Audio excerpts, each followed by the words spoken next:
U.S. shares fell by 2.5% and hit a 2.5-month low on Friday on mounting speculation of earlier-than-expected U.S.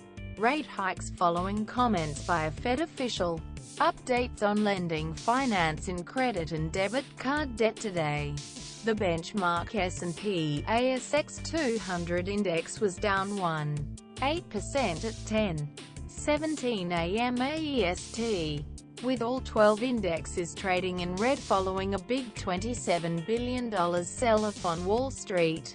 Boston Fed President Eric Rosengren, a historically dovish policymaker, said the U.S. central bank faced increasing risks if it waited too much longer to raise interest rates. He said a gradual monetary policy tightening was likely appropriate, although, he added, the Fed was unlikely to raise rates too rapidly.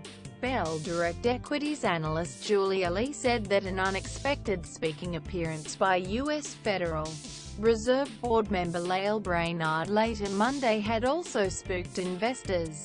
Investors expect Ms. Brainard, who is seen as the biggest of the Fed board members, to signal plans to raise rates in September.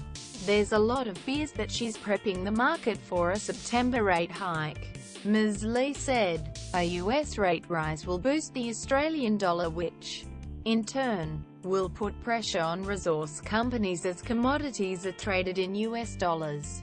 Ms. Lee said. Resource giants Rio Tinto, BHP Billiton and Woodside Petroleum are both down between 2 to 3%. A near 4% fall in oil prices has also put pressure on the energy sector. Within the heavyweight financial space, the Commonwealth Bank had dropped $1.01 to $69.86. National Australia Bank had fallen 40 cents to $26.90.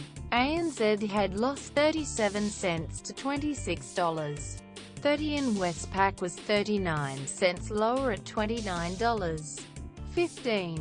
Tokyo shares fell in early trading Monday, after revived speculation about a possible U.S. rate hike this month drove down stocks on Wall Street last week. The headline Nikkei 225 index at the Tokyo Stock Exchange dropped 1.27% to 216.09 points to 16,749.67 in the first minutes of trade.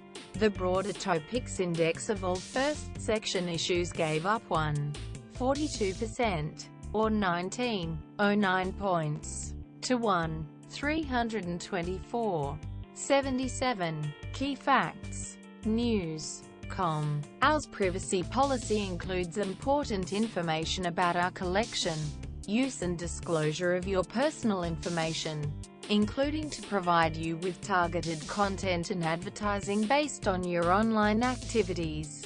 It explains that if you do not provide us with information we have requested from you, we may not be able to provide you with the goods and services you require.